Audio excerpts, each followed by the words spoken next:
Alright guys, so in this video I want to talk about prototypes, and this is something that a lot of beginners are very overwhelmed with, and I think a big reason for that is because a lot of the tutorials and stuff really overcomplicate it with diagrams and stuff like that, where it's pretty simple to understand. We know what objects are, we know what properties are, we know what methods are. A prototype is just a special object where additional methods and properties can be attached and shared across all instances of its constructor function. So basically, if we create a rectangle here and I just console log rect, if we do that, we're going to see that, of course, we have all of our properties that are directly in the object, but we also have this prototype object, which is a hidden property that we can add methods to. Now, by default, when we instantiate an object from a constructor function, the constructor is going to be in the prototype. So you can see here, the constructor is the rectangle function that takes in the name, width, height, so this right here. Now, since a prototype is an object, it also has a prototype. So this is where it can get a little confusing. This is called the prototype chain.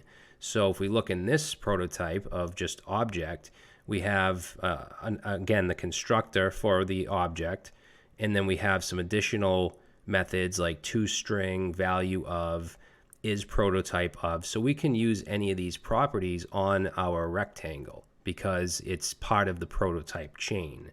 In fact, if I were to say console log rect.toString, so that works, and it just gives me this as a string. But the reason that works is it first looks for toString directly in the object. So it looks here for a property called toString. Then it looks in our objects in our rectangle prototype. It's not there. Then it looks in the object prototype and finds it and allows us to use it. Now, if we have an array, let's just have an empty array here, and we take a look, you'll see that that has an array prototype. And on this prototype is where all of these helpful methods that we use, like push, pop, filter, map, all of these are on the array prototype. And the constructor is the array constructor. So when you search, like, let's say you search for filter JS method on the MDN docs, you can see it always says array.prototype and then the method you're looking for. So that's because it's on the array prototype. Now, the array prototype actually inherits the object prototype. So down here, once again, we have object prototype. So we can use, for instance, toString or value of. We can use these on an array because it's in the prototype chain. If we look at just an object literals prototype, it's going to be that object prototype directly. If we look at, let's say new string, so we'll use a string constructor. If we do that, that has its own string prototype. And if we look in there, we have a bunch of helpful methods for working with strings.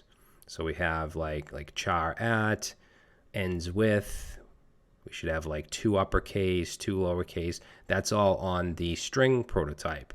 And again, that inherits from the object prototype. Now, in one of the recent videos, we looked at like object.assign, object.entries, .values. So that's on the object prototype right here, the constructor. So assign, entries, keys, values. So whenever we did object.something, that's on the object's constructor in the object prototype. And one of the ones I want to show you now is get prototype of, which will show you the prototype of an object. So for instance, I can say console log and say object. So object dot, let's say get prototype of, and I want to get the prototype of rect.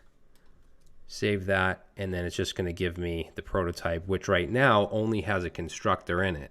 Now in the next video, I'm going to show you how we can add methods to the prototype, which is really what you want to do for things like this with the area, because this area function is always going to be the exact same, right? It's always going to be whatever the width is times the height. So there's really no reason to add it onto the actual object. We can add it to the prototype and we'll still be able to use it. So let's look at that next.